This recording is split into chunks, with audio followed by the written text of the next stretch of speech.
حضرت عبداللہ ابن سلام رضی اللہ تعالیٰ عنہ فرماتے ہیں کہ میں یہودیوں کا بہت بڑا عالم تھا. ملنگ شلنگ بندے مطمئن کرنے آسان ہوتے ہیں، عالم فاضل پڑھے لکھے بندے کو کسی بندے کا مطمئن کرنا، متاثر کرنا بڑا مشکل ہوتا ہے. آپ فرماتے ہیں میں نبی کریم علیہ السلام کی بارگاہ میں پہلے دن گیا میں بحث کے ارادے سے، مناظرے کے ارادے سے، کیونکہ یہودیوں کا عالم تھا. حضور اونٹنی پر تشریف فرما تھے. اور یارو محنت کر کے جو میک اپ کر کے چہرہ بنایا جاتا ہے اس کے اندر حسن تو کئی دفعہ ہوتا ہے پر جاذبیت نہیں ہوتی. لیکن جس بابے نے کبھی میک اپ نہ کیا ہو لیکن وضو ذرا طریقے سے کرے روز، تو رنگ گورا نہ بھی ہو تو لوگ کئی دفعہ یہ نہیں کہتے رنگ گورا ہے، بلکہ لوگ کہتے ہیں چہرہ نورانی ہے. اب میں اس پر میں کچھ کلام کر سکتا ہوں کہ گورے اور نورانی چہرے میں بھی فرق ہوتا ہے. کچھ چہرے گورے ہوتے ہیں پر نورانی نہیں ہوتے، کچھ گورے نہیں ہوتے پر نورانی بڑے ہوتے، یہ الگ عنوان ہے. تو حضرت عبداللہ ابن سلام رضی اللہ تعالیٰ عنہ فرمانے لگے جب میں گیا تو حضور اونٹنی پر تشریف فرما تھے، کہتے ہیں سادہ وضو، اور میں دیکھ رہا تھا کہ داڑھی مبارک میں کنگھی بھی نہیں ہوئی تھی. سرکار نے سر پہ سادہ سا امامہ باندھا تھا. حضور اونٹنی پر بیٹھے تھے اور جس اونٹنی پر تشریف فرما تھے اس پہ کجاوا بھی کوئی نہیں تھا. لیکن کہتے دو جملے حضور کی زبان سے نکلے، دو جملے، اور میں ان جملوں کا قیدی ہو گیا. میرے محبوب نے فرمایا جو چاہتا ہے کہ اس کی عمر بھی زیادہ ہو، رزق میں بھی برکت ہو. آپ بھی چاہتے ہیں نا عمر بھی زیادہ ہو، رزق میں بھی برکت ہو، تو حضور فرمانے لگے اس کے لیے کرنے کا کام یہ ہے کہ اگر وہ چاہتا ہے عمر زیادہ ہو، رزق میں برکت ہو، تو اپنے رشتہ داروں کے ساتھ اچھا سلوک کرے. یہ حدیث اگرچہ اپنے انہی الفاظ کے ساتھ مشکات میں موجود ہے، لیکن وہاں حضرت عبداللہ ابن سلام رضی اللہ تعالیٰ عنہ کہتے ہیں کہ وہ کیا مٹھاس تھی لفظوں میں، جملے تھوڑے تھے، بات میں گہرائی بہت زیادہ تھی. میں آیا تھا بحث کرنے اور میں آگے بڑھا، حضور کا دست مبارک تھاما اور میں نے عرض کی یا رسول اللہ مجھے کلمہ پڑھا دے، میں مسلمان ہونا چاہتا ہوں. ہمارے ہاں لوگ سمجھتے ہیں کہ بہت زیادہ فلسفہ بیان کرنے والا شاعر کوئی بڑا پڑھا لکھا بندہ ہوتا ہے.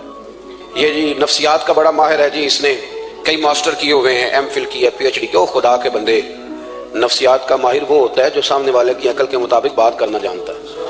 اور اگر تم کہے جی میری بات ہی بڑی مشکل ہے میں کس کو سمجھاؤں، تو آپ یہ پڑھے لکھے نہیں ہیں، آپ ابھی سمجھدار نہیں ہوئے. کلم الناس علی قدر عقولہم. اگر آپ پڑھے لکھے ہوتے تو لوگ آپ کی بات سمجھتے. میرے رسول کریم نے کبھی کوئی مشکل بات نہیں کی، کبھی کوئی فلسفہ نہیں بیان کیا، بلکہ تیری نگاہ ناز سے دونوں ہی مراد پاک ہے. عقل غیاب جستجو، عشق حضور و اس طرح. اقبال کہتے ہیں اگر بڑا عقل مند آدمی ہوتا تھا تو حضور کی بات اس کے دل کو بھی اچھی لگتی، اور اگر کوئی عشق و مستی والا آتا تھا نا کہ میں نے مست ہو کے آنا ہے تو وہ بھی میرے نبی کی باتوں سے مست ہو جایا کرتا تھا. دونوں تیری نگاہ ناز سے دونوں مراد پاک.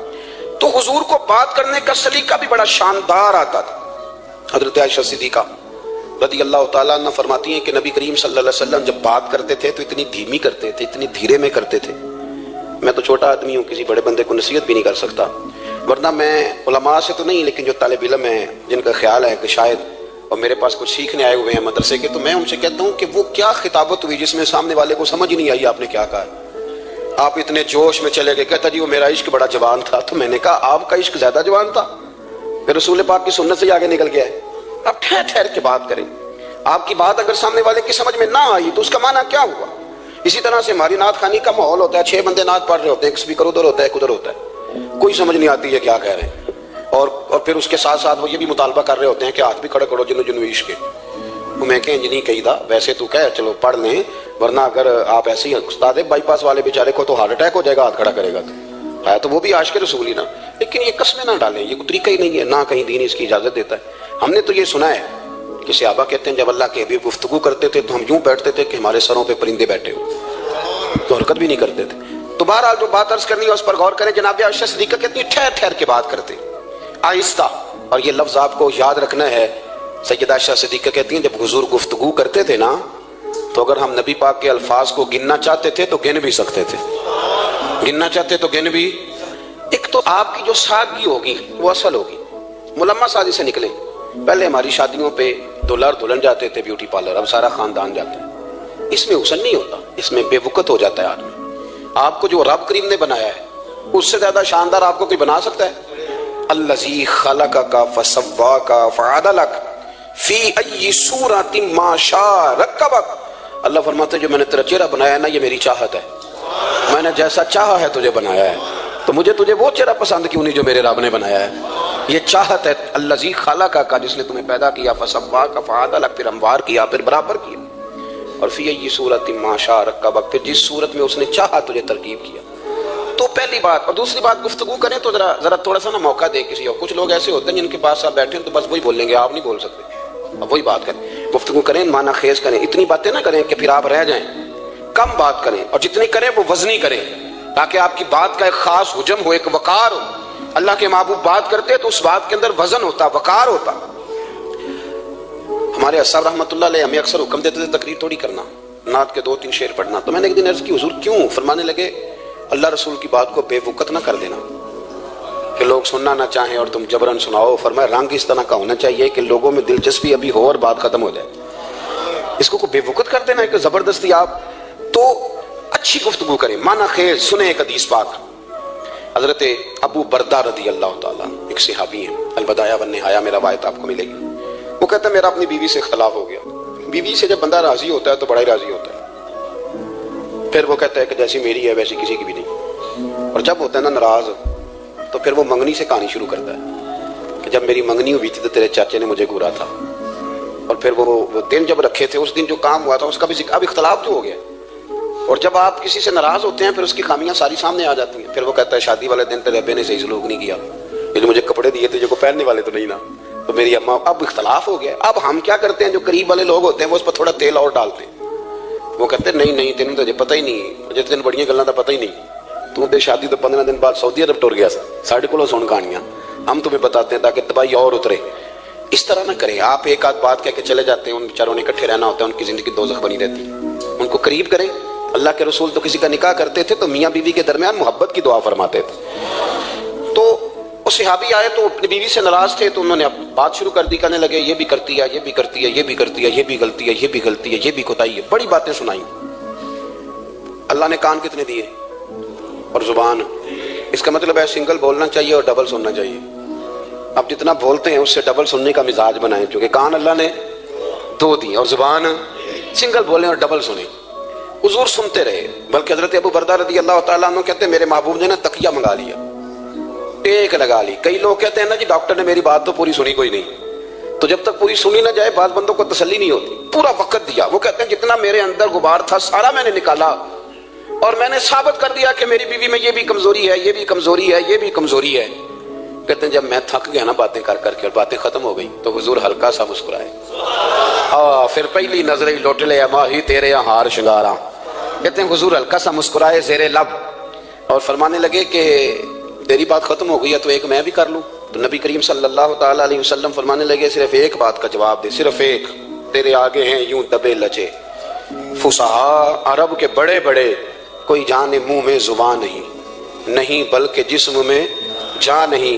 حضور فرمانے لگے یہ بتا کہ تیری بیوی میں ساریاں خامیاں ہی ہیں کہ کوئی خوبی بھی ہے؟ بھائی اتنا جواب دے دے, زیادہ لمبی چوڑی بات نہیں. تیری بیوی میں ساریاں خامیاں ہیں. اللہ جو بندے بناتا ہے نا, تو ایسا کوئی بندہ رب کریم نے نہیں بنایا جس کے اندر اللہ نے کوئی خوبی نہ رکھی ہو. یہ الگ بات ہے کہ ہماری اپنی اینک پر مٹی پڑی ہوتی ہے اور ہم سامنے والے کا چہرہ صاف کرتے رہتے ہیں, اپنی اینک نہیں صاف کرتے. تو حضرت ابو بردہ رضی اللہ تعالیٰ عنہ فرماتے ہیں جب سرکار نے اس شخص سے یہ بات کہی نا کہ کوئی خوبی بھی ہے تیری بیوی میں, تو کہتے ہیں وہ شخص کہتا ہے میری نا بالکل ایک جملے نے سوچ ہی بدل دی ساری. یوں سمجھ لے کہ میں اس روڈ پہ چل رہا تھا, میرے نبی پاک نے مجھے اس والے راستے پہ ڈال دیا. بالکل ساری سوچ, یعنی ایک ہی جملہ, لیکن ہر چیز بدل دی سرکار نے. حضور فرمانے لگے کوئی خوبی بھی ہے؟ کہتے میں تھوڑی دیر چپ رہا, عرض کی یا رسول اللہ صلی اللہ علیہ وسلم آپ حکم کریں. تو حضور فرمانے لگے اپنی بیوی سے کبھی بوس نہ رکھو. اگر تمہیں اس کی خامیاں نظر آئیں تو اس بات پر توجہ کرو جو اس کے اندر خوبی ہو. کہتے ہیں میں نے اٹھ کے عرض کی یا رسول اللہ میری بیوی پردے کی بڑی پابند ہے, میری خوابگاہ میں کوئی دوسرا شخص کبھی پیر بھی نہیں رکھ سکتا. تو فرمایا جا پھر گھر جا کے بسا, جو سب سے اعلیٰ خوبی تھی وہ تو اللہ نے تیری بیوی کو عطا کی ہوئی ہے, گھر بسا. تو ایک تو سرکار کی ظاہری جو اللہ نے آپ کو حسن و جمال دیا تھا وہ بے مثل تھا. گفتگو کا جو ڈھاب اور سلیقہ دیا تھا وہ بے مثل اور بے مثال تھا. اور پھر جو حضور کی ادائیں تھیں نا, کانا خلقہ القرآن. حضرت عائشہ صدیقہ کہتی ہیں میرے محبوب کے اخلاق دیکھنے ہو تو قرآن پڑھو.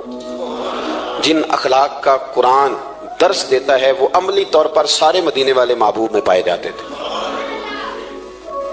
جو سب سے بہترین عادت تھی نا, بہترین ترین عادت, وہ اللہ نے میرے رسول کریم کو عطا فرمائی. ہمارا نا اب ایک مزاج بن گیا ہے. ہمارے بعض لوگ بڑے فخر سے بتاتے ہیں کہ جی مسواک سنت ہے, اب تو سائنس بھی مان گئی ہے.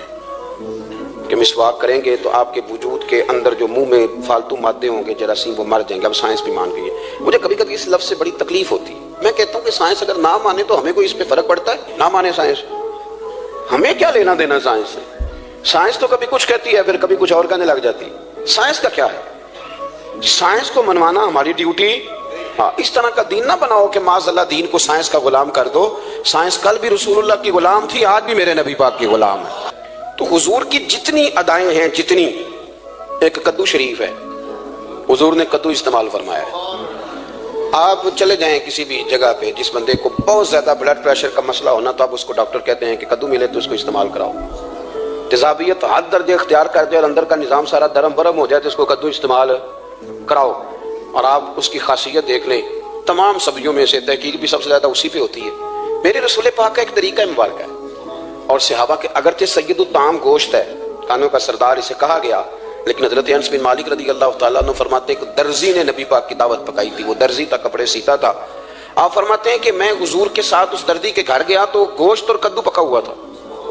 فرماتے ہیں اگرچہ سردار گوشت ہی ہے پر نبی کریم نے نا گوشت کے ٹکڑے ہٹا کے نا تو اندر سے کدو نکال کے کھایا. حضرت انس بن مالک کہتے ہیں مجھے کدو پسند نہیں تو میں نے کبھی نہیں کھایا تھا. گھر میں ہوتا تو میں جھگڑا کرتا، پر آج حضور کی رغبت دیکھی نا تو کل نہیں پسند تھا پر ابھی مجھے کدو بڑا پسند ہو گیا. مجھے کدو شریف سے پیار ہو گیا. جو اعلیٰ ترین چیزیں تھیں وہ نبی پاک نے استعمال فرمائی، اعلیٰ ترین. زیتون کی افادیت کبھی کم ہوئی ہے 1400 سالوں میں؟ کبھی کسی نے کہا ہو کہ زیتون استعمال نہ کرو؟ کبھی اس کی افادیت میں یہ امامہ میرے نبی پاک کی سنت ہے. سارے پڑھیے صلی اللہ ہو، حضور کی سنت ہے نا یہ. کبھی کوئی بندہ ایسا آپ کو ملا ہو کہ اس نے امامہ باندھا ہو تو کسی نے کہا رہن دے یار تینوں سونا نہیں لگتا؟ بندے سارے سونے تو نہیں نہ ہوندے. میری بات کی سمجھ آ رہی ہے؟ لیکن امامہ کبھی کوئی آپ کو ملے گا ہی نہیں کہ اس بندے کے مزاج کے ساتھ یہ فٹ یا اس کے چہرے کے ساتھ یہ فٹ. اینک آپ لے لیں بازار سے، چھوٹی بھی ملتی ہے بڑی بھی ملتی ہے. کچھ لوگوں کے چہرے پہ کچھ چیزیں نہیں سیٹ ہوتی، فٹ نہیں ہوتی. لیکن یہ سرکار کی چونکہ سنت ہے اور اس کا اعزاز یہ ہے کہ نبی پاک نے فرمایا جمعے والے دن امامہ باندھ کے آیا کرو. جمعے والے دن امامہ باندھ کے آیا کرو. جو لوگ جمعے والے دن امامہ باندھ کے آتے ہیں اللہ کے فرشتے ان پر درود بھیجتے ہیں. لیکن امامہ شریف ہونا چاہیے. اپنی مرضی کا رومال نہ باندھ لیں، کم از کم 3.5 گز ہو اور ٹوپی کے اوپر باندھا گیا ہو. اپنی مرضی کا طریقہ نہیں اختیار کریں. وہ جو شریعت نے حدود بیان کی ہیں اس کے مطابق چلیں. میری بات کی سمجھ آ رہی ہے؟ تو جو بات میں نے چھیڑی ہے وہ یہ ہے کہ اللہ کے محبوب رب کریم کی دلیل ہے. جتنا کائنات کے اندر حسن کوئی بندہ تلاش کرنا چاہے گا وہ مجبور ہو جائے گا اور اسے دروازہ رسول پہ جانا ہی پڑے گا. اسے نبی پاک کے دروازے پر اسے جانا پڑے. ہم کوشش بڑی کرتی ہیں سونے لگنے کی، بڑے بڑے لوگ روپ دھارتے ہیں بیچارے، بڑا کچھ کرتے ہیں، لیکن آپ کو لوگ سونا کہیں گے، نورانی نہیں کہیں گے. مجھے بڑی کر لیں، داڑھی روز بنائیں بے شک، لیکن فطرت داڑھی ہے. حسن ناراض ہو گیا اور داڑھی بڑی سمجھدار ہے، کبھی عورت کے منہ پہ نہیں آتی مرد کے منہ پہ، مرد کے منہ پہ داڑھی آتی. چلے میں کوئی بات نہیں کرتا ورنہ میں تو حنفی ہوں. میرے امام صاحب تو اس بندے کی گواہی قبول نہیں کرتے جس نے داڑھی نہ رکھی ہو. وہ کہتے ہیں اس کی شہادت کچہری میں قابل قبول نہیں ہے. وہ تو قبول نہیں کرتے اس کی شہادت کو بھی. اب چلیں عوام سے ڈرتے ڈرتے کئی دفعہ کچھ باتیں نہیں بتائی جاتی پر باتیں ہیں تو صحیح نا. ایک بندے نے داڑھی مڈائی تھی تو جناب عمر نے مدینے سے بھی نکال دیا تھا. ان سانو کانے کوئی کہہ گیا کہ چنگی طرح نیک ہوے گا تاں رکھی تے روٹی ادھر کھائی ہاں جدھر چنگی طرح نیک ہو جائے گا. اس سے پہلے کیوں کھاتے ہو؟ یہ قسم اٹھاؤ کہ پیسے اس دن پکڑنے ہاتھ میں جس دن چنگی طرح نیک ہونا ہے. کچھ لوگ کہتے ہیں میں اندر سے ٹھیک نہیں، تو اندر سے ٹھیک ہونا تیری ڈیوٹی نہیں، ظاہر ٹھیک کرنا تیری ڈیوٹی ہے. باطن تو رب کریم اپنی رحمت سے درست فرمایا کرتا ہے. تو جو تیرے ذمہ لگایا اللہ نے وہ تو کرنا. جو تیرے اللہ نے ظاہری صورت سے ہوتا کیا ہے سنو کیا ہوتا ہے. مولانا رومی نے لکھا ہے حضرت موسیٰ علیہ السلام کے زمانہ مبارکہ میں ایک شخص تھا تو حضرت موسیٰ علیہ السلام کی نقلیں اتارتا تھا. آپ کی طرح لمبا کرتا پہنتا تھا، ہاتھ میں چھڑی پکڑتا تھا، تھوڑا غصے سے بولتا تھا، معاذ اللہ نقل اتارتا تھا. جناب موسیٰ کلیم اللہ علیہ السلام کی قوم کا جب غلبہ ہوا تو انہوں نے نکال دیا اس کو. تو نقلیں اتارتا ہے، وہ نکل گیا، شہر سے باہر نکال دیا. حضرت موسیٰ کلیم کہتے ہیں میں ایک دن کوہ طور پہ گیا ہوا تھا تو رب کریم نے مجھ سے فرمایا کہ فلاں جگہ فلاں درخت کے نیچے میرا ایک دوست انتقال کر گیا ہے، اسے اٹھائیے، غسل دیجیے، کفن دیجیے، جو اس دور کا طریقہ تھا، تدفین کر دے. حضرت کلیم علیہ السلام فرماتے ہیں میں اپنے حواریوں سمیت پہنچا. جب بندے کا چہرہ دیکھا تو حیران ہو گیا، یہ تو نقلیں اتارنے والا ہے، تو نقلیں اتارنے والا ہے. پر اللہ کے نبی رب کریم کے حکم کے آگے لا تو اللہ نہیں کرتے. یہ نہیں کہتے کہ میری عقل میں نہیں آ رہا. اٹھایا، غسل دیا، کفن دیا، تدفین کر دی اس کو. جب دفن ہو گیا حضرت موسیٰ علیہ السلام کوہ طور پہ حاضر خدمت ہوئے اور بارگاہ عالی مرتبت میں عرض کرنا کہ مالک تو بے نیاز ہے، چارہ سوال تو نہیں، پر اپنی تسلی کے لیے مالک یہ فرمائیے کہ وہ تو نقلیں اتارتا تھا۔ تو رب کریم نے فرمایا موسیٰ بات یہی ہے، پر میں نے اسے مرتے وقت ایمان نصیب کر دیا، وہ آپ کا کلمہ پڑھ کے دنیا سے گیا ہے، توبہ کر کے گیا ہے، تو مالک اتنی کرم نوازی کیوں ہوئی؟ تو رب کریم نے فرمایا موسیٰ جب وہ تیری طرح بن سور کے نکلتا تھا نا، تیری ادائیں اپناتا تھا تو مجھے پیارا ہی بڑا لگتا تھا، وہ پیارا لگتا تھا۔ یارو دیکھو نا ترمذی شریف میں حدیث ہے، میرے رسول پاک علیہ السلام نے فرمایا میرا امتی جب سفید داڑھی لے کے قبر میں جائے گا نا، داڑھی اور وہ بھی سفید، تو رب فرشتوں سے فرمائے گا اسے عذاب نہ دینا، یہ میرے محبوب کی سنت سفید داڑھی لے کے آگے، مجھے شرم آتی ہے اسے عذاب دیتے۔ آپ بات کو سمجھے کہ یہ حضور کی سنت کا اعزاز جو اللہ کی بارگاہ میں، رب کے حضور جو سنت کا اعزاز اس لیے کہ کائنات میں سب سے اعلیٰ ترین جو کام تھا وہ کیا ہی میرے مصطفیٰ کریم نے، اعلیٰ ترین عمل نبی پاک کا، اعلیٰ ترین، اور طریقہ مبارکہ میں حسن اور جاذبیت، اور آپ اندازہ کر لیں ہم لوگ پٹری سے اتر جاتے ہیں، مرضی کرتے ہیں، ہمارا مزاج ہے اتنا مرضی کو کہے کہ الکوہل والی خوشبو استعمال نہ کریں، پر ہم کوئی نہ کوئی دلیل نکال کے لے ہی آتے ہیں، لیکن خوشبو اس دور میں بھی اتنی بکتی ہے جس کی یاد نہیں، اور لوگ اپنی اپنی ضرورت کے لیے اس کو استعمال ہے۔ ان 1400 سالوں میں 1450 سالوں میں ایک دفعہ بھی ایسا نہیں ہوا کہ یہ کاروبار کہیں ٹھنڈا ہوا ہو۔ حرم شریف اللہ آپ کو لے جائے تو مسجد نبی میں سونے کی دکان کے ساتھ خوشبو والی دکان ہوتی ہے، یعنی اتنا مہنگا کاروبار ہے کہ جتنا کرایہ سونے کی دکان والا دے رہا ہے اتنا ہی خوشبو کی دکان والا دے رہا ہے، اتنا مہنگا یہ کاروبار ہے، ایک دن بھی اس کام کی اہمیت کم نہیں ہوئی۔ اور رسول کریم نے کیا فرمایا؟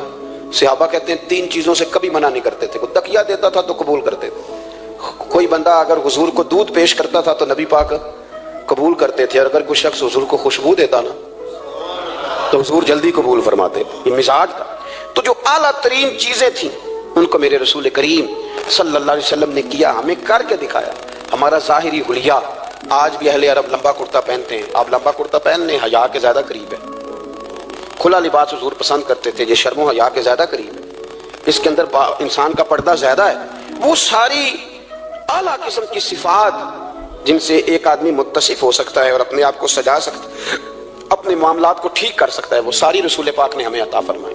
ایک حضور کا طریقہ مبارکہ تھا کہ سامنے والے جتنے لوگ حضور کے دائیں بائیں رہتے تھے ان کا خیال کرتے تھے۔ ہم تو خیال رکھواتے ہیں نا اپنا کہ سارے مل کے میری عزت نہیں کرتا، تو میری، تو میں کہتا ہوں کہ یہ تو یہاں اپنی عزت کی بھیک مانگی ہے یا آپ نے لڑائی کر کے عزت لی ہے، ایسا نہ کریں۔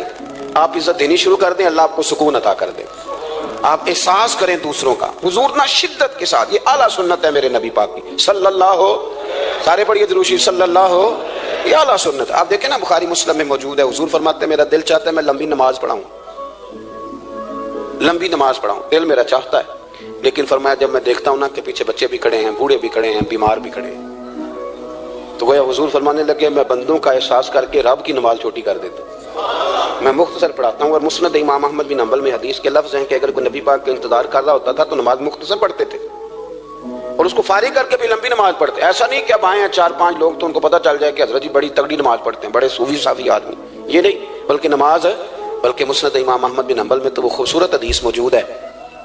سیدنا بلال حبشی رضی اللہ تعالیٰ عنہ فرماتے ہیں کہ میں نے عصر کی نماز کے لیے اقامت پڑھ دی تھی، حضور مصلی امامت پر تشریف لے گئے، ایک یہودی کا غلام آیا اور اس نے آ کے عرض کی یا رسول اللہ میں بڑی مشکل میں ہوں، اگر آپ چلیں تو میرا مسئلہ حل ہو سکتا ہے، میرا مسئلہ حل ہو جائے گا۔ تو حضور کے احساس کی شدت کا یہ حال تھا کہ نبی کریم نے نمازیوں سے فرمایا تم بیٹھ جاؤ، میں پہلے اس کا کام کر کے آتا ہوں۔ خدا کے بندے تو ہیں ہزاروں، بنو میں پھرتے ہیں مارے مارے، میں اس کا بندہ بنوں گا جس کو خدا کے بندوں سے پیار۔ احساس کی شدت یہ حضور کی سنت ہے، اور بہت زیادہ خیال رکھنا دوسرے کا، یہ میرے نبی پاک کا طریقہ ہے، دوسروں کو سوچنا، دوسروں کے لیے بات کرنا، دوسروں کے لیے دعائیں کرنا، ان کے احساسات کا خیال رکھنا۔ سیدہ طیبہ طاہرہ حضرت عائشہ صدیقہ رضی اللہ تعالیٰ عنہ فرماتی ایک دن سرکار مجھ سے فرمانے لگے عائشہ جب تم مجھ سے ناراض ہوتی ہو تب بھی مجھے پتہ چل جاتا ہے، جب راضی ہوتی ہو تب بھی پتہ چل جاتا ہے۔ یہ ہمارا یہ مزاج نہیں ہوتا گھر کے اندر بھی، ہم گھر کے اندر بھی نواب صاحب ہی ہوتے ہیں، یعنی گھر جا کے کہانیاں سناتے ہیں، کہتے ہیں تم پتہ میں کڈا اوکھا ہوں، کمائی کیڈی مشکل ہے، پیچھے پیچھے ہٹ جاؤ سارے، میں فتح کر کے ہوں، ابھی گیٹو سر کر کے آیا ہوں۔ ایک بچہ پانی لے کھڑا ہو جائے، دوسرا دودھ کا گلاس لائے، بیگم صاحبہ فٹافٹ آئیے، ایسے نہیں کریں۔ میرے رسول پاک علیہ السلام کی پیاری زوجہ کہتی ہیں حضور کھا رہا ہے، کھانا مانگا، میں نے اس کی حضور میرے سر میں درد ہے، تو پڑھو نا ابن اسحاق کو، محبوب فرمانے لگے لا میں تجھے آٹا گوندھ دیتا ہوں تو مجھے روٹی پکا دے۔ یہ بھی سنت ہے نبی پاک کی، ہوں چپ کر گئے ہو، یہ بھی حضور کی سنت ہے، یہ بھی سرکار کا طریقہ ہے۔ کبھی کبھی گھر میں جھاڑو دینا یہ بھی نبی پاک کا، حضور کام میں ہاتھ بٹاتے تھے نا ازواج کا، یہ والی سنت کس دن ادا کر دی؟ ایک دن میں نے جمعے میں یہ بات کی تو ایک بچہ مجھے کہنے لگا حضرت صاحب یہ سنت ادا کر لیجیے پر ساڑھے ابے بھی تو سمجھاؤ گے، ہنسنا نہیں جی مسجد میں اونچا۔ کہنے لگے وہ بیگم صاحبہ ایک دن بیمار تھیں اور سخت بیمار تھیں، تو میں نے چائے کا کپ بنا دیا، علامہ بیچاری مجھے روز بنا کے دیتی ہے، تو میں نے بنا دیا تو ابا جی کہتے پتر رائے دی آتا نہ خراب کر لیں، تو اب آپ تو سنت کچھ اور بیان کر رہے ہیں۔ میں کہ تسی شروع کرو نا تاکہ تواڈے بچے نہ یہ سوال کرن یہ راج تسی کر رہے ہو، تو اس میں بھی کوئی حکمت ہوگی۔ بزرگ اگر کوئی بات کرتے ہیں تو وہ بھی کوئی اتنی بری نہیں ہوتی، اس کے اندر بھی کوئی نہ کوئی حکمت ہوتی ہے، لیکن اپنے گھروں کے ماحول میں خوبصورتی لائیں۔ یہ سٹیٹس نہیں اہل اسلام کا۔ بات سمیٹنے کی طرف آ رہا ہوں۔ حضرت عائشہ صدیقہ رضی اللہ تعالیٰ عنہ فرماتی ہیں حضور فرمانے لگے کہ جب تم راضی ہوتی ہو تب بھی مجھے پتہ چل جاتا ہے اور جب ناراض ہوتی ہو تب بھی۔ تو میں نے کہا یا رسول اللہ صلی اللہ علیہ وسلم وہ کس طرح؟ آنکھیں میں نے کھول لی، حضور کس طرح؟ تو دیکھو نبی پاک سامنے والے کے جملوں کا بھی احساس کرتے، خیال کرتے کہ سامنے والا کہاں سے بات کر رہا ہے۔ اللہ کے محبوب فرمانے لگے تمہیں اگر کبھی قسم کھانی ہو نا، تمہارا مزاج ہے قسم کھانی پڑے اور تم مجھ سے ناراض ہو تو پھر تم کہتی ہو مجھے ابراہیم کے رب کی قسم، اور جب تم راضی ہو اور قسم کھانی پڑے تو کہتی ہو مجھے محمد مصطفیٰ کے رب کی قسم۔ تو جناب عائشہ کہتی ہیں میں زبان سے ہنس رہی تھی اور آنکھیں میری آنسو برسا رہی۔ میں نے کہا محبوبہ اتنا خیال کرتے، یہاں تک آپ کو احساس، یہاں تک پتہ ہوتا ہے، یہاں تک میرے رسول کریم علیہ السلام لوگوں کا احساس کرتے، خیال کرتے، شوق پیدا کرتے، وارفتگی ہوتی۔ کئی دفعہ حضور فرض نماز پڑھ کے گھر چلے جاتے، تھوڑی دیر کے بعد آتے مسجد میں نماز پڑھ لیتے۔ کئی دفعہ قاضی اعجاز مالکی رحمۃ اللہ علیہ اس کو لکھنے کے بعد اس کی شرح میں فرماتے ہیں اصل بات یہ تھی کہ حضور جب تک مسجد میں رہتے تھے صحابہ ادباً بیٹھے رہتے تھے، تو حضور فرماتے میں جاؤں گا نہیں تو یہ بھی نہیں جائیں گے، تو سرکار گھر تشریف لے جاتے تاکہ لوگ اپنے اپنے کام میں لگ جائیں اور پھر حضور واپس آ جاتے۔ احساس ایک تو اپنی ظاہری وضاحت میں سادگی لائیں۔ ہماری بہت ساری مشکلات کی اصل وجہ یہ ہے کہ تکلف بڑا بڑھ گیا، بڑا تکلف بڑھ گیا۔ ہم کوشش کرتے ہیں دوسروں کے برابر جانے کی، ہمیں کیا ضرورت پڑی ہے دنیا سے مقابلہ کرنے کی؟ ہم نے تو اللہ رسول کی رضا کے اندر اندر رہنا ہے، اور دنیا میں سب سے بہترین شخص وہ ہے جس کے پاس مال تو ہے پر لالچ کوئی نہیں۔ اپنے آپ کو پیچھے لائیں۔ دوسری بات یہ کہ اپنی گفتگو بڑی صاف ستھری کریں، سادی کریں، اس کے اندر کوئی تکلف نہ برپا کریں، بات سامنے والے کی عقل کے مطابق کریں۔ اور تیسری بات یہ کہ اپنی عادات میں، اٹھنے بیٹھنے میں، چلنے پھرنے میں اپنا تھوڑا سا خیال کریں۔ اور ایک بات اور آپ کو عرض کروں، یہ آپ کو زیادہ دیر محنت نہیں کرنی پڑے گی، اگر تھوڑا سا وقت آپ اپنے آپ کو دے دینا۔ اقبال کہتے ہیں اپنے من میں ڈوب کر باجا سراغ زندگی، چل تو اگر میرا نہیں بنتا نہ بن، اپنا تو بن، اپنا تو بن۔ تھوڑا ہی اپنے اوپر بھی تو محنت کر لے کہ ساری زندگی دوسروں کی اصلاح کرتے رہنا۔ دوست کوشش کریں اپنی عادات پہ 2 4 5 ہفتے کے لیے محنت کریں تاکہ عادتیں سمجھ جائیں، تاکہ طبیعتیں بدل جائیں۔ ایک حدیث پڑھتا ہوں اور اپنی بات کو سمیٹتا ہوں۔ میرے رسول کریم صلی اللہ تعالی علیہ وآلہ وسلم نے فرمایا کہ اگر اللہ اخلاق کو چہرہ دیتا نا، یہ جو عادات ہوتی ہیں، اور عادات سے مراد صرف میٹھا بولنا نہیں بلکہ لالچ نہ کرنا بھی خلق ہے، تھوڑے پہ راضی رہنا بھی خلق ہے، سچ بولنا بھی خلق ہے، غیبت سے بچنا بھی اصل اخلاق یہ ہے۔ میٹھا تو کئی دفعہ لوگ اپنے مطلب کے لیے بھی بول لیتے ہیں، وقتی طور پر کام نکالنے کے لیے بھی بولتے ہیں۔ تو حضور نے فرمایا کہ اگر خلق کو اللہ تبارک و تعالیٰ چہرہ عطا کرتا تو کائنات میں سب سے بہترین چہرہ حسن اخلاق کا ہوتا، سب سے اچھا اور خوبصورت۔ اور فرمایا اگر بد خلقی کو اللہ چہرہ دیتا تو بدصورت ترین چہرہ اس کا ہوتا۔ اس کا کیا معنی ہوا کہ اگر ہمارا کردار اچھا ہے، سوچ اچھی ہے، لوگوں کے بارے میں نظریہ اچھا ہے، احساس ہے، تو پھر ہمارے اندر دنیا کا سب سے خوبصورت انسان موجود ہے۔ لیکن اگر ہمیں اپنی ذات کے علاوہ شاید نظر ہی کوئی نہیں آتی، ہم خود غرض ہیں، جھوٹ بولتے ہیں، غیبت کرتے ہیں، بدنگاہی کرتے ہیں، لوگوں کے بارے میں بدگمانی کرتے ہیں، کسی کو حقیر سمجھتے ہیں، ذات پات کے چنگل میں الجھے ہوئے ہیں، تو پھر ہمارے اندر ایک بدصورت ترین شخص بیٹھا ہے۔ جتنی مرضی کنگھی کریں، جتنا مرضی آپ اپنے آپ کو سنواریں، اندر کی بدصورتیاں جا سکتی نہیں۔ تو کوشش فرمائیں کہ اللہ ہمیں اخلاق کا اعلیٰ جو ہے وہ وزن عطا کرے، اعلیٰ شعور عطا کرے۔ اللہ تعالیٰ میری اور آپ کی حاضری کو مستجاب فرمائے۔ آخر دعوانا ان الحمد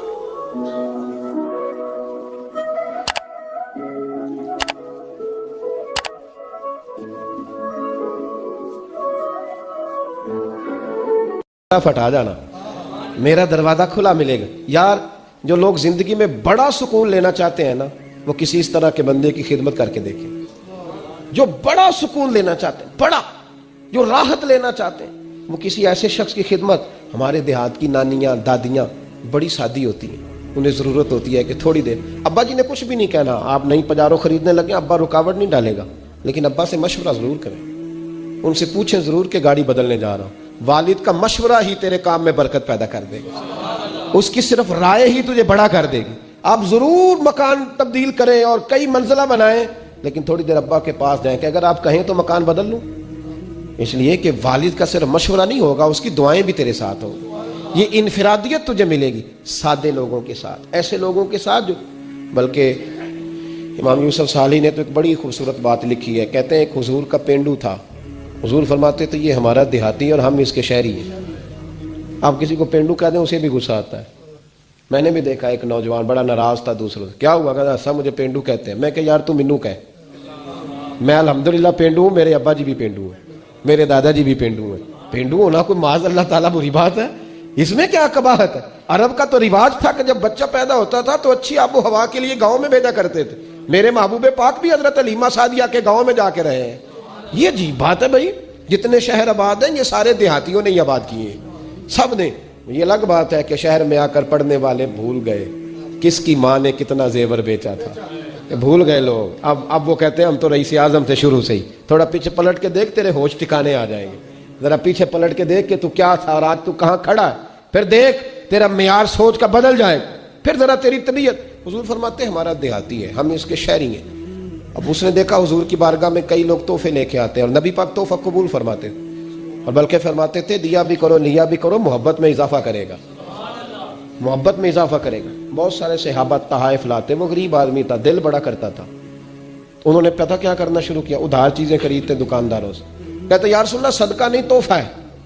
حضور تناول فرما لیتے، جب دیکھتے نا کھا لیا ہے صحابہ نے بھی، تو کہتے حضور دکاندار کے پیسے بھی دینے، حضور وہ بھی ذرا ادا فرما دیں، بھیجے کسی کو۔ تو حضور فرماتے میں نے کہا تھا لا کا، حضور کہا تو نہیں تھا پر کھایا تو ہے نا آپ نے تناول تو فرمایا ہے نا یار۔ حضور فرماتے کیوں لائے؟ مسکرا کے پوچھتے، کہتے یا رسول اللہ اس لیے کہ سارے لاتے ہیں، میں غریب ہوں، نہیں میرے پاس پیسے، اب لانے تو ہے نا، تو مہربانی فرمائے پیسے۔ حضور بھیجتے جناب ابو بکر صدیق، فرماتے جا اس دیہاتی کے پیسے دے یا۔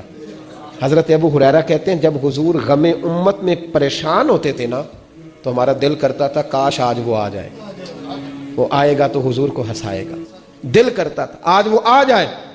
کہتے ہیں ایک دن نبی یہ مسند امام احمد بن حنبل میں بھی موجود ہے، فرماتے ہیں ایک دن وہ بازار میں کھڑے نا، مدینے کے بازار میں کھڑے کچھ خرید رہے تھے۔ ہمارے یہ بڑا آسان ہے، آپ تھوڑے تگڑے ہو کے رہیں، بولیں ذرا کم، سخت مزاج رہیں، دنیا خود بخود ڈرے گی، لیکن یہ اصل نہیں ہے۔ اصل یہی ہے کہ آپ محبت بانٹیں، آپ پیار کریں۔ ٹھیک ہے فضولیات اور لغویات سے بچنا چاہیے، لیکن اس طرح کا معیار بنا لینا کہ اپنے بھی کوئی بات نہ سنا سکے، کوئی قریب ہی نہ آ سکے، کسی کو یہ طاقت ہی نہ دینا کہ وہ اپنا آپ کے ساتھ مل کے کوئی اظہار محبت کر سکے، یہ معیار نہیں ہے۔ ایک دن وہ چوک میں کھڑے کچھ خرید رہے تھے تو اللہ کے حبیب تشریف لائے، حضور نے نہ دیکھ لیا کہ انہوں نے نہیں دیکھا حضور کو، نبی کریم پیچھے سے تشریف لائے دبے پاؤں۔ کبھی دیکھا ہے کوئی مرید کے ساتھ اس انداز میں چوکوں میں اس طرح پیار کرے؟ محبوب پیچھے سے آئے اور آنکھوں پہ ہاتھ رکھ دیا، فرمایا بوجھ بھلا میں کون ہوں، بتا بھلا میں کون ہوں، بول۔ حضرت ابو ہریرہ کہتے ہیں انہوں نے نا اپنی کمر پیچھے کی اور حضور کے علم نشرہ کے سینے سے رگڑنے لگے، عرض کرنے لگے یا رسول اللہ آپ تو 7ویں گلی سے گزرے تو پتہ چل جاتا ہے میرے حبیب گزر رہے ہیں۔ حضور یہ کوئی بھلائی جانے والی چیز ہے؟ تو 7ویں گلی سے 7ویں، اور حضور مجھے کوئی بھلا سکتا ہے؟ مجھے وہ خواجہ غلام فرید صاحب نے محبوب کی بارگاہ میں بڑے ادب سے کہا تھا، کہنے لگے تن تندور ہڈاں دا بالن تے اسی ہاواں نال تپایا، کپ کپ مکیاں پیڑے کیتے، اتوں عشق پلیتھن لایا، تن دا سالن من دی ہانڈی لون صبر دا پایا، غلام فریدہ وے میں ساری تیری، تینوں وجہ یقین نہیں آیا؟ غلام فریدہ وے میں ساری تیری، تینوں وجہ یقین نہیں آیا؟ نبی کریم کی پشت سے رگڑنے لگے اپنی پشت، حضور کے علم نشرہ کسی نے، حضور 7ویں گلی سے گزرے تو پتہ چل، حضور نے محبت فرمائی۔ یہ پیار، کبھی کبھی اپنے نوکر کو بھی ساتھ بٹھا کے کھانا کھلا لیا کر، کبھی کبھی نا کبھی بلا لیا کر، وہ جو مزدور ہوتا ہے نا مزدور، اس کے ساتھ کبھی بیٹھا کر، نیچے اتر کے اللہ سکون عطا کرے گا، تو بیٹھا کر اس کے ساتھ، جس کے ہاتھوں کو گریز لگی ہے اسے کہا کر آپ پہلے تیرے ہاتھ دھوئیں پھر مل کے روٹی کھائیں، آیا بیٹھا کر کبھی ان لوگوں کے بیچ بیٹھ تاکہ تیرے کردار اخلاق سنور جائیں۔ محبوب پاک نے نا ہاتھ تھاما اور محبت کرنے لگے، اور یوں فضا میں ہاتھ بلند کر کے فرمایا یہ میرا غلام ہے، میں نے بیچنا ہے, کسی نے, کوئی خریدے گا؟ چوک تھا نا, غلام بکا, کوئی خریدے گا؟ پہلے محفل میں ہنسی تھی, خوبصورتی تھی, جب کہا نا کوئی خریدے گا تو محفل میں درد آ گیا, سوز آ گیا, صحابی نے رونا شروع کر دیا. محبوب نے فرمایا دیوانے روتے کیوں ہو؟ عرض کی حضور نہ رنگ ہے نہ روپ ہے, نام تک نہیں لکھنا آتا, میری کیا قیمت ہے, کون خریدے گا؟ جب ان کی آنکھوں میں آنسو آئے تو حضور بھی روئے, ان کا سینے کے ساتھ سینہ ملایا اور محبوب فرمانے لگے رونا بند کر, جسے میں بیچوں وہ اللہ کی نظر میں بڑا قیمتی ہوا کرتا ہے, اللہ کی نظر میں بڑا قیمتی ہوتا ہے, بند کر رونا. قرآن تیری رحمت کا دیوان نظر آیا, آقا تیری صورت تیری سیرت کا انوان نظر آیا, مازاج ہیں آنکھیں تو وہ شمس ہے تیرا روح ناصر, قرآن کے چہرے پہ قرآن نظر آیا, قرآن کے چہرے پہ قرآن نظر آیا. اپنا معیار زمانے سے جدا رکھتے ہیں ہم, تو محبوب بھی محبوب خدا رکھتے ہیں, اور ہم سب اس بات پر اعتقاد رکھتے ہیں کہ حضور اپنے غلاموں کو یاد رکھتے ہیں. دیکھیے قاضی اعجاز رحمت اللہ علیہ نے شفا شریف میں حدیث لکھی ہے. حضرت انس بن مالک رضی اللہ تعالیٰ عنہ حدیث کے راوی ہیں. فرماتے ہیں رات کا وقت تھا, ایک بدو, ایک دیہاتی, ان پڑھ حضور کی بارگاہ میں آ گیا, اگرچہ وہ کلمہ بھی پڑھتا تھا. نبی کریم کی بارگاہ میں آیا, کہنے لگا یا رسول اللہ صلی اللہ علیہ وسلم, حضور میں غریب ہوں, بھوکا ہوں, مجبور ہوں, کچھ دیجئے. نبی کریم نے دیا, اور حضور جس کو ایک قطرہ دیتے تھے نا, اس کی کئی نسلوں کی بھوک ختم ہو جایا کرتی, کئی نسلوں کی بھوک چلی جاتی, کئی نسلوں. یہ جب سے لوگوں نے جیبوں پہ نظر ڈالنی شروع کیا نا, بھوک بڑھ گئی ہے. بندوں کی جیبوں پہ جو نظریں رکھتے ہیں تو بھوک بڑھ گئی ہے. جب سے نعت خانے اور خطیب نے دیکھنا شروع کیا نا کہ نوٹوں کی دتھی کس کے پاس ہے, اس وقت سے بھوک زیادہ ہو گئی ہے. اگر توجہ رسول اللہ کی عطا پہ رہتی نا تو پھر تو کئی نسلوں کی بھوک ختم ہو جانی. بھوک بڑھتی ہے جب لوگوں پہ توجہ رہتی ہے. کرو مدح اہل دول رضا, اور پڑے اس بلا میں میری بلا, میں گدا ہوں اپنے کریم کا, میرا دین پارا نا نہیں. اس نے کہا یا رسول اللہ کچھ دیجئے.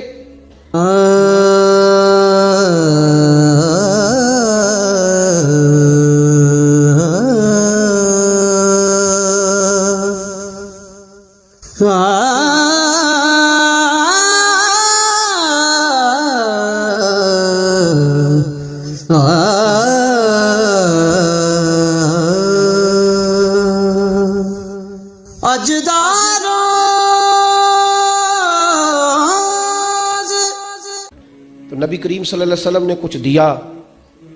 اب ہمارے ہاں جب کوئی دیتا ہے تو فوراً وہ مطالبہ بھی کرتا ہے میرا احسان بھی مانو, میری تعریف بھی کرو, میرے پل بھی باندھو. وہ جس نے محفل کے اشتہاروں کے پیسے دیے ہوتے ہیں وہ بھی کہتا ہے میرا نام لو, اور جس نے دیگوں کے پیسے دیے ہوتے ہیں اس کا بھی نام نہ لے تو وہ بھی ناراض ہو جاتا ہے, اور جس نے ٹائلیں لگوائی ہوتی ہیں اس کا بھی کسی ٹائل پہ نام لکھنا ہی پڑتا ہے. یہ ساری مجبوریاں اپنی جگہ پہ قائم رہتی ہیں. کیا کیا جا سکتا ہے؟ جب دیا نا اس کو, اس نے بجائے تعریف کرنے کے پتہ کیا کہا, کہنے لگا یا رسول اللہ میں نے تو بڑی تعریف سنی تھی, آپ نے تو معاذ اللہ کچھ بھی نہیں دیا, یہ کیا دے رہے, نقل کفر کفر نہ باشا, یہ آپ نے کیا دیا. جب اس نے یہ لفظ ادا کیے تو حضرت عمر فاروق نے تلوار نکال لی, فرمایا میں گردن کاٹوں گا اس گستاخ کی, مار ڈالوں گا. اللہ کے محبوب مسکرائے, فرمایا عمر ٹھہر جا, ذرا جلدی نہ کر, ذرا ٹھہر. اور جب حضور مسکراتے تھے نا تو اعلیٰ حضرت فرماتے ہیں حضور کے دانت نہیں تھے بلکہ یہ نا گچھے تھے نور کے, یہ دانت نہیں تھے, یہ گچھے تھے نور کے. اعلیٰ حضرت فرماتے ہیں جس کے گچھے سے لچھے جڑے نور کے, شاید ہی کو بندہ اتنی دور جائے جتنی دور بریلی کے امام چلے جاتے, شاید ہے کو جائے تو. کہنے لگے جس کے گچھے سے لچھے جڑے نور کے, ان ستاروں کی نزہت پہ لاکھوں سلام, اور جس کی تسکین سے روتے ہوئے ہنس پڑیں اس تبسم کی عادت پہ لاکھوں سلام. حضور مسکرائے, عمر جلدی نہ کر. حضرت عمر خاموش ہو گئے. محبوب نے اس کا ہاتھ تھاما اور اپنے گھر لے گئے, حجرہ نور میں لے گئے. پہلے کھجوریں کھلائیں, سرکہ کھلایا, پھر اللہ کے محبوب نے دودھ پلایا. سیر ہو گیا تو نبی کریم نے جتنا دیا تھا نا اس سے ڈبل دیا, پھر تھوڑا اور دیا, پھر تھوڑا اور دیا. کہنے لگا حضور بس کریں, اب تو مجھ سے اٹھایا بھی نہیں جائے گا, اب تنگی یہ داماں پہ نہ جا, اور بھی کچھ مانگ ہے آج وہ مائل بات آ, اور بھی کچھ مانگ. فرمایا حضور اب نہیں میں اٹھا سکتا, بس کریں. حضور نے فرمایا اب تیرا کیا خیال ہے, اب تیرا کیا خیال, کسی سے لڑائی نہ کرو, ڈنڈا نہ اٹھاؤ, اس کی رائے بدل دو. ہاں اس کی رائے بدل دو، اس کی رائے بدل جائے گی، اس کی رائے بدل دو، بدل جاتی ہے رائے۔ جب آپ کے پاس دلائل کی طاقت ہوتی ہے، جب کردار کی پختگی ہوتی ہے تو لوگوں کی رائے بدل جاتی ہے۔ حضور نے رائے بدل دی، اور میرے محبوب کا کمال یہ ہے کہ حضور نظریات بدل دیا کرتے تھے، خیالات اور سوچیں بدل دیتے تھے، رائے بدل جاتی تھی۔ رائے بدل گئی، کہنے لگا یا رسول اللہ میں نے آپ جیسا سخی نہیں دیکھا دنیا میں کوئی۔ حضور میں نے نہیں، میرے کریم سے گر قطرہ کسی نے مانگا دریا بہا دیے ہیں۔ یہ در بے نہیں ہے جی، در بے بہا دیے ہیں۔ در علیحدہ ہے، بے بہا علیحدہ ہے، شعر کی سمجھ تب آئے گی۔ در میرے کریم سے گر قطرہ کسی نے مانگا دریا بہا دیے ہیں، در بے بہا دیے ہیں۔ نبی کریم صلی اللہ تعالی علیہ وآلہ وسلم نے دیا، کہنے لگا حضور میں نے نہیں اتنا سخی بندہ دیکھا۔ یہ قاضی عیاض علیہ رحمہ کی شفا میں موجود ہے، یہ صاحب سیرت حلبیہ نے بالتفصیل لکھی ہے روایت۔ حضور فرمانے لگے راضی ہو گیا، بدو تھا ان پڑھ، راضی ہو گیا؟ کہنے لگا جی بڑا۔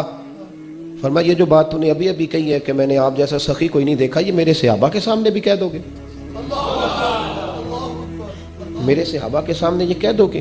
ذرا بڑا حاضر رہ کے میری بات سننا، کہہ دو گے؟ حضور کہہ دوں گا۔ تو حضور فرمانے لگے پتہ کیوں کہلوا رہا ہوں؟ جب تو نے کہا تھا نا حضور نہیں دیتے تو ان کے دل ٹوٹ گئے تھے، جب تو کہے گا نا کہ محبوب بڑا ہی دیتے ہیں تو وہ راضی ہو جائیں گے، جب تو کہے گا نا کہ حضور بڑا دیتے ہیں سخی ہیں تو وہ راضی ہو جائیں گے۔ اس کا مطلب ہے اس زمانے میں بھی جب کو کہتا تھا نا نہیں دیتے تو دل ٹوٹتے تھے، اور جب کہتا تھا نا بڑا دیتے ہیں تو دلوں میں روشنی پیدا ہو جایا کرتی۔ یہ تو وہاں سے بات چلی آ رہی۔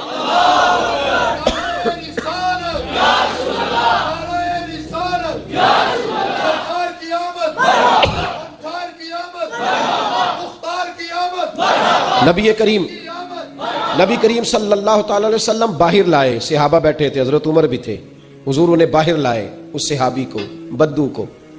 حضور نے فرمایا اب وہ لفظ کہے جو تو نے میرے ساتھ کہے تھے۔ اس نے یہ نہیں کہا حضور بڑا دیتے ہیں، بلکہ قاضی صاحب رحمۃ اللہ لکھا ہے صحابہ کے مجمع پہ نظر ڈالی تو اس کا چہرہ کھلا ہوا ہے، کہنے لگا او میرے محبوب کے غلاموں، میں نے آندھی اتنی تیز چلتی نہیں دیکھی جتنی نبی پاک کی سخاوت تیز چلتی دیکھی ہے۔ اتنی تیز ہے، کون دیتا ہے دینے کو منہ چاہے، دینے والا ہے سچا ہمارا نہ، کون دیتا؟ نبی کریم اتنی سخاوت چلتی۔ اب صحابہ خوش ہو گئے تو میرے محبوب نے ایک جملہ کہا، محبوب کریم فرمانے لگے عمر پہلے جو اس نے کہا تھا نا اس حالت میں تم اسے مار دیتے تو جہنم میں جاتا، لیکن جس عقیدے پر یہ اب ہے، اب دنیا سے جائے گا تو اللہ اسے جنت عطا کرے گا۔ اور نبی کریم علیہ السلام نے ایک مثال دی جو بڑی سمجھنے والی ہے، بڑی غور کرنے والی۔ حضور جب انہیں سمجھا لیا، بات واضح کر لی، تو اب محبوب فرمانے لگے میری اور تمہاری مثال، یعنی میری اور اپنی امت کی مثال۔ فرمایا میری اور تمہاری مثال اس آدمی کی طرح ہے جس کی اونٹنی بھاگ گئی تھی، کھلی تھی، ناک سے نکیل نکلی تو باہر نکل گئی، بھاگ گئی۔ لوگ اس کو پکڑنے کے لیے دوڑے، کوئی نیزہ مارتا تھا، کوئی ڈنڈا مارتا تھا، کوئی کسی طریقے قابو کرتا تھا، لیکن وہ زخمی ہو گئی پر کسی کے قابو نہیں آ رہی تھی، بلکہ اور بھدکتی تھی اور بھاگتی تھی۔ یہ میرے محبوب کا فرمان ہے۔ حضرت انس بن مالک کہتے ہیں یہ باتیں کہتے کہتے نا میں دیکھ رہا تھا حضور کی آنکھوں میں آنسو بھی بھرنے لگے۔ محبوب فرمانے لگے پھر اچانک اس اونٹنی کا مالک آ گیا، مالک آ گیا اور لوگوں سے کہنے لگا پیچھے ہٹ جاؤ، کیا تم نے میری اونٹنی کا حال کر دیا ہے، پیچھے ہٹو۔ حضور فرماتے ہیں اس نے زمین سے تھوڑا سا چارہ اٹھایا، اپنی اونٹنی کو دکھایا تو کہتے ہیں اونٹنی دوڑتی ہوئی اپنے مالک کی طرف آئی۔ اس نے بغیر کسی اور کی مدد لیے اونٹنی کی پشت پر ہاتھ پھیرا اور پھر اکیلے ہی اس کے ناک میں نکیل ڈال دی اور سوار ہو کے چلتا بنا۔ محبوب فرمانے لگے میری اور تمہاری مثال اس آدمی کی طرح جس کی اونٹنی بھاگ گئی، زمانے نے کوشش کی پر قابو نہیں آئی۔ وہ آدمی کہنے لگا اونٹنی میری ہے تو سنبھالنے کا طریقہ بھی مجھے ہی آتا ہے۔ گویا حضور فرمانے لگے امت میری ہے تو سنبھالنے کا طریقہ بھی مجھے ہی آتا ہے، یہ میرے ہیں تو مجھے پتا ہے۔ رب حبلی امتی کہتے ہوئے پیدا ہوئے، یا اللہ مجھے ہی دے دے، مجھے ہبہ کر دے، میں سنبھال لوں گا۔ مجھے پتا ہے میں بڑے بڑے بڑے بڑے لوگ ہیں جو نہیں سنبھالے جا سکتے، آپ یقین کریں نہیں سنبھالے جاتے، سارے مل کے بھی کہیں تو سنبھالے، لیکن حضور نے فرمایا میرے ہیں میں سنبھال لوں گا۔ رب حبلی امتی کہتے ہوئے پیدا ہوئے،